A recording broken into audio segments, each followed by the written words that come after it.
Most definitely, yeah. It was a surprise. My last job, I was at Barrow, which my remit there was just to keep them in the league, which we done, which I was very pleased with. I was only there for 4 to 5 months, but we kept them in the league. That was the National League. But and then I went and had.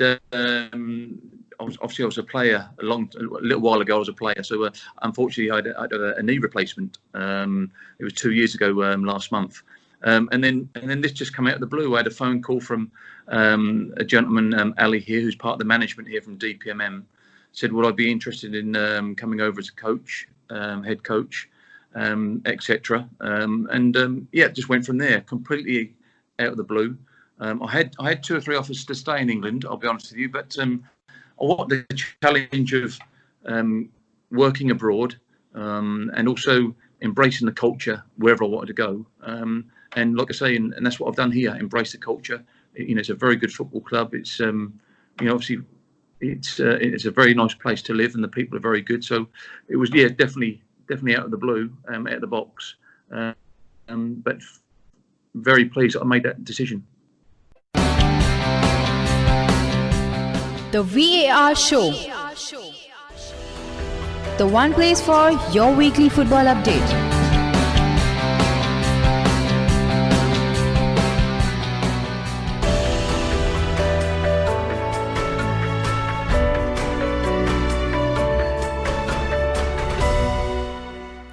Hola, very warm welcome to the VAR Show, the show which talks about all the various major football leagues in detail. Today we are going to continue the theme of interviews and we have the manager of Brunei DPMM FC, Mr. Adrian Pennock with us.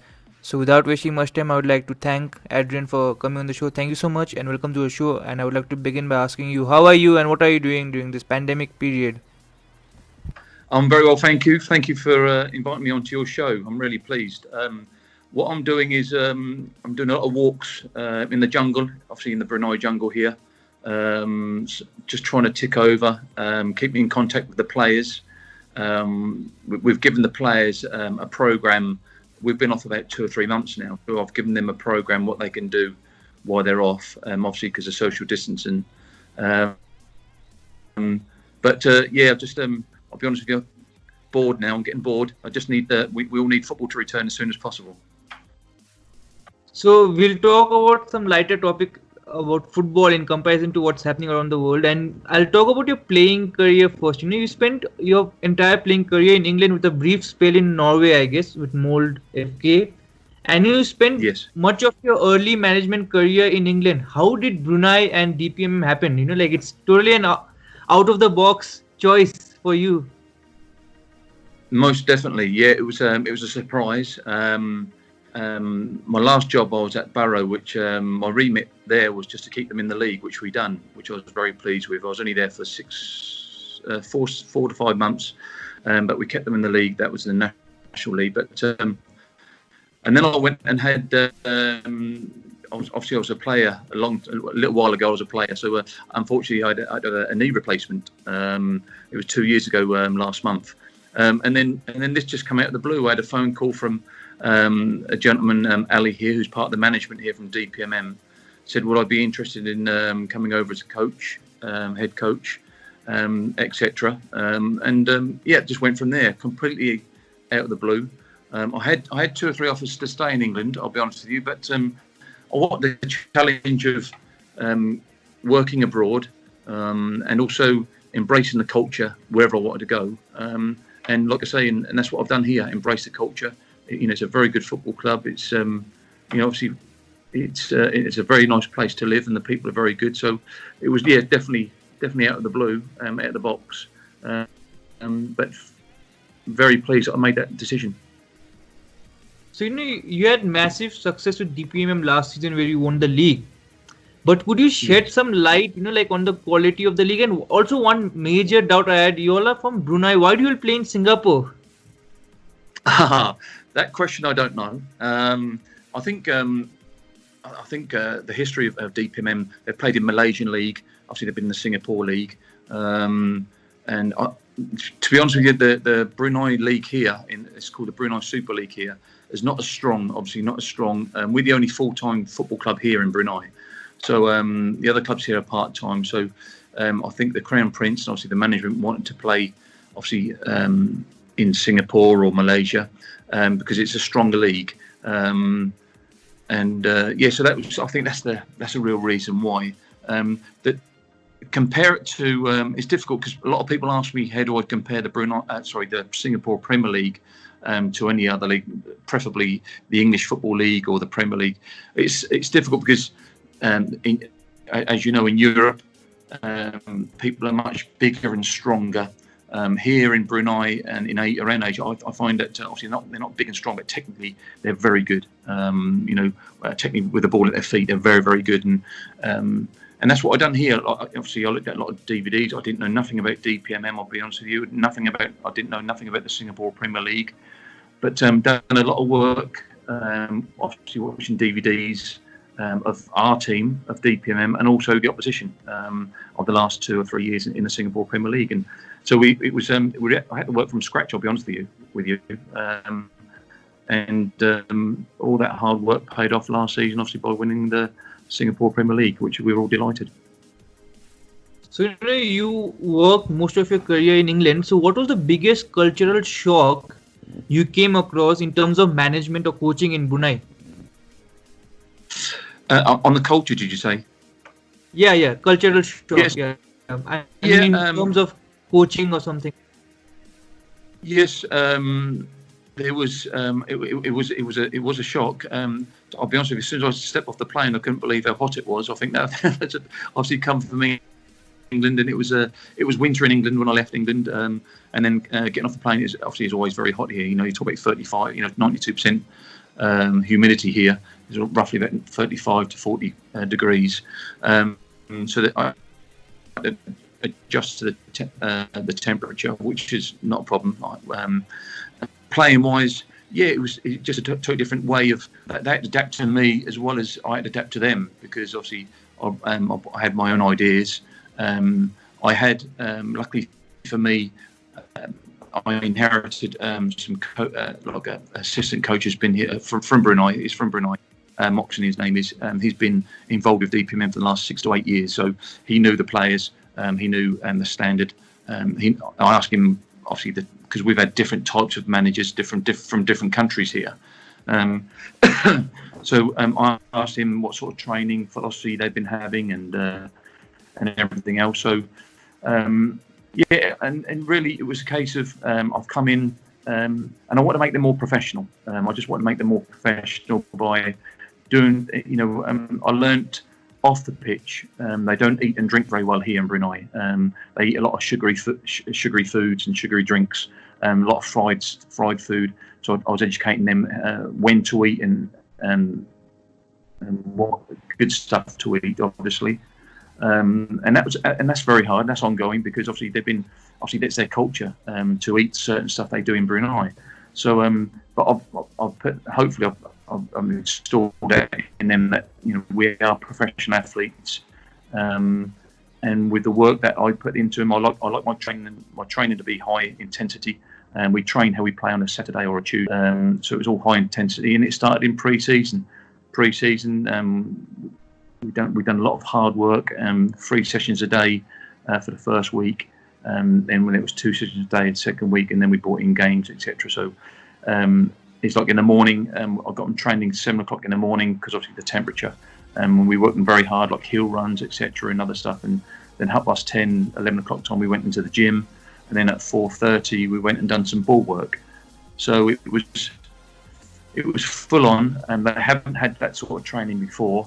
But they embraced it. These are fantastic lads here. Their attitudes are first class, and it was easy for me to because they're such good lads and they want to learn and they want to. Obviously, I changed their philosophy and the way they train, the way they eat, and everything else, and they embraced that.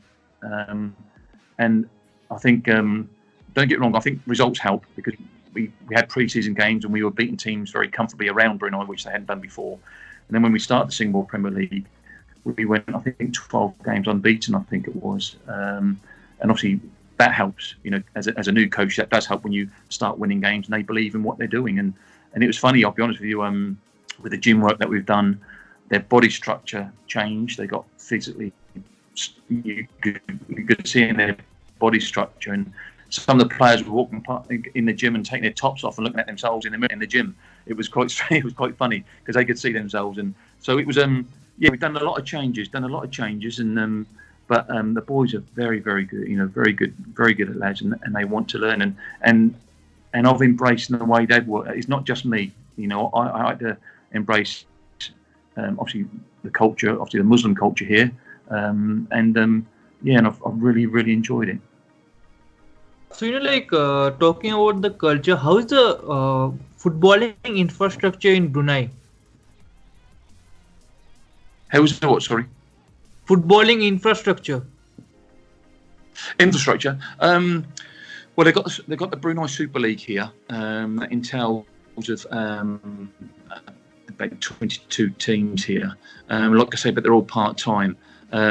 They've just they've obviously got the Brunei FA here, and it's a bit strange for me. I'll be honest with you, because the national team here don't pick the best players in Brunei, and obviously we had the best players. Obviously DPMM, like I said before, we won the Brunei Super League, and we had the best players in Brunei, but they didn't pick the best players in Brunei. So I find that a bit strange, but that's what they want to. I think they want to even it out with all the part-time teams in the in the Brunei Super League, plus having some of our players, but they didn't take the majority of our players for their national team. I'm talking about. But that's the way they want to work. Obviously, I'm nothing to do with the Brunei FA, the national team. But with the manager or head coach that has been involved with the national team, I've tried to help them by telling them my best players, etc. But it's the infrastructure's it's good.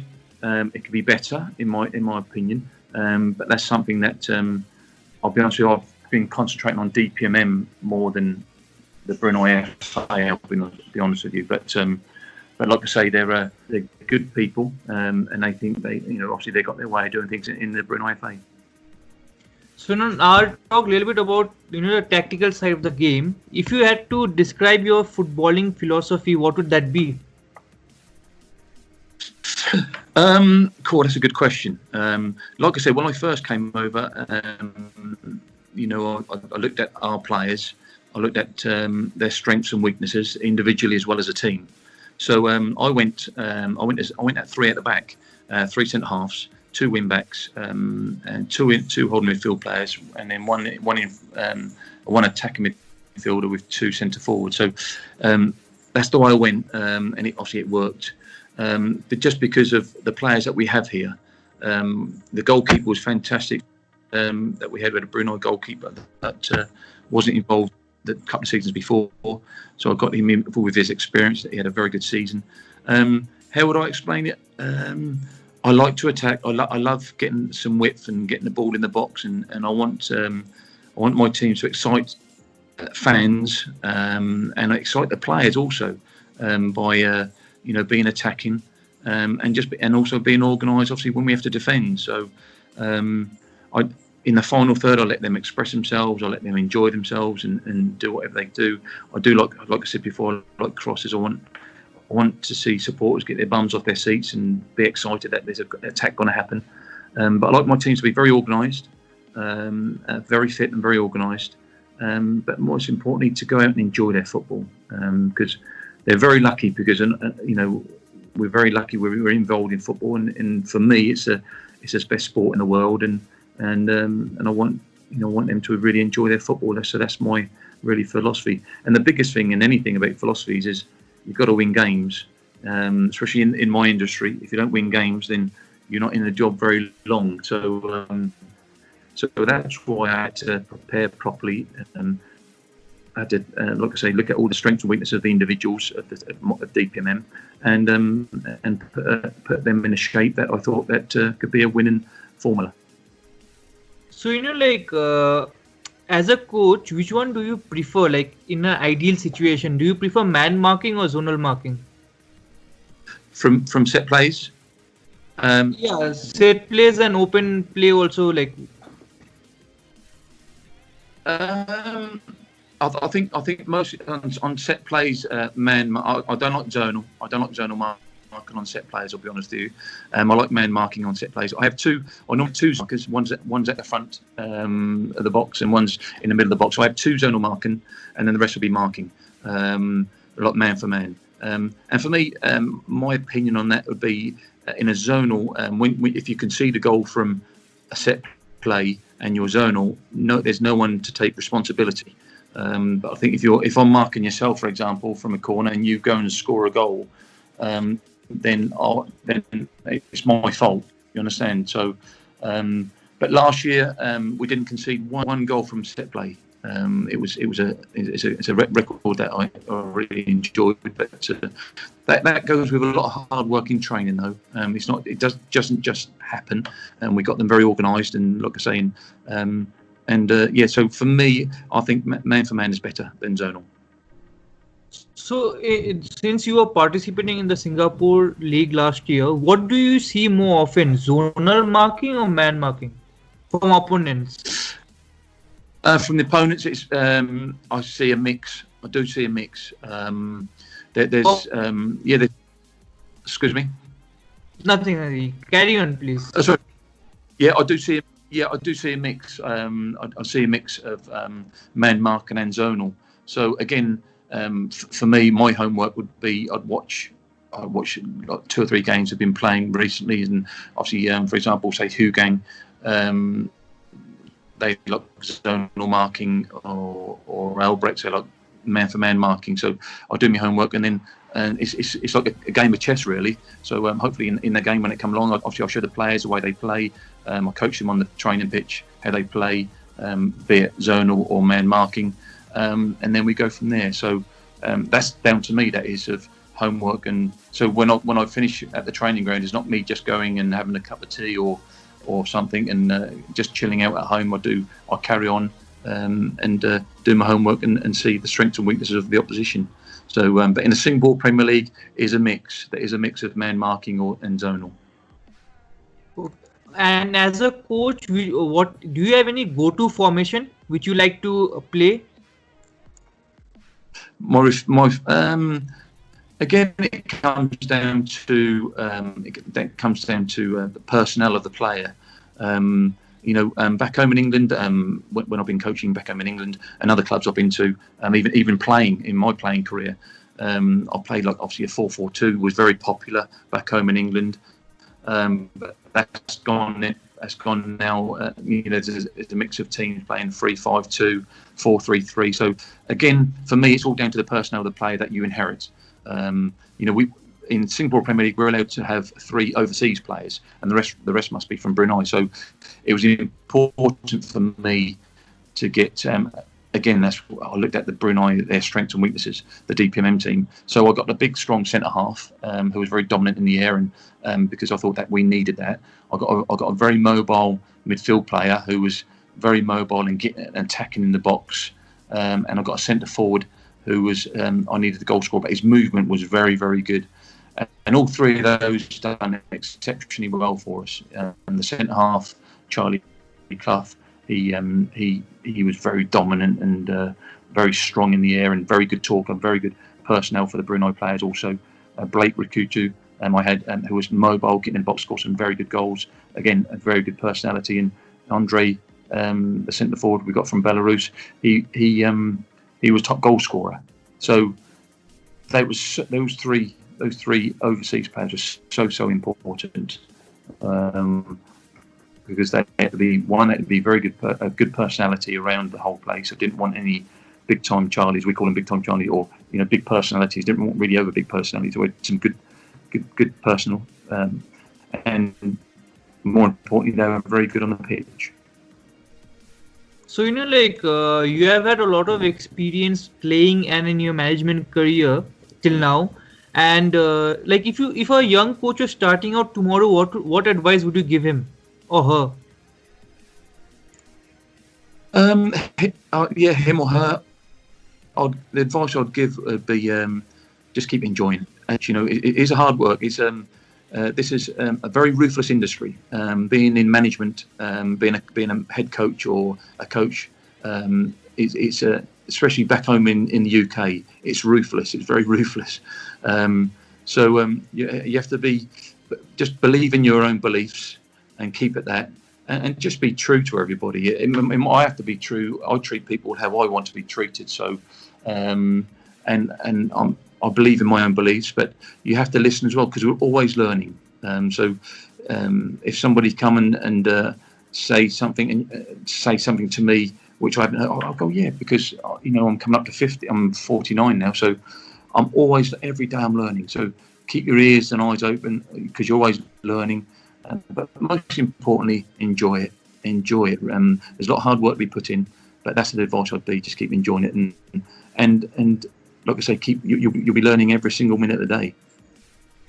So on that note, I'll ask you one final question, Adrian. So this is quite a controversial question. People say I do not know. Whom do you prefer, Lionel Messi or Cristiano Ronaldo? Oh, I'm a Ronaldo one. I'll go for Cristiano Ronaldo. I think he has everything. But don't get me wrong, Messi's an unbelievable player also. But for me, Ronaldo will be my number one. So on that note, Adrian, thank you so much for talking to me, and I wish you all the best for your upcoming season. Hope you win the league again. I don't know, are you playing in the Singapore League again, or is it a Malaysian league? Yeah, no, we're in the Singapore Premier League again. We've played one, and obviously with the COVID-19 happening, we've played one game. We beat Tampines 1-0 home, but we haven't. The borders obviously are shut, so we can't travel. So hopefully that will happen sometime soon. But thank you very much for inviting me on your show. I really appreciate it. Thank you, and everybody stay safe. Thank you very much. Thank you so much. All the best for your future. Stay safe.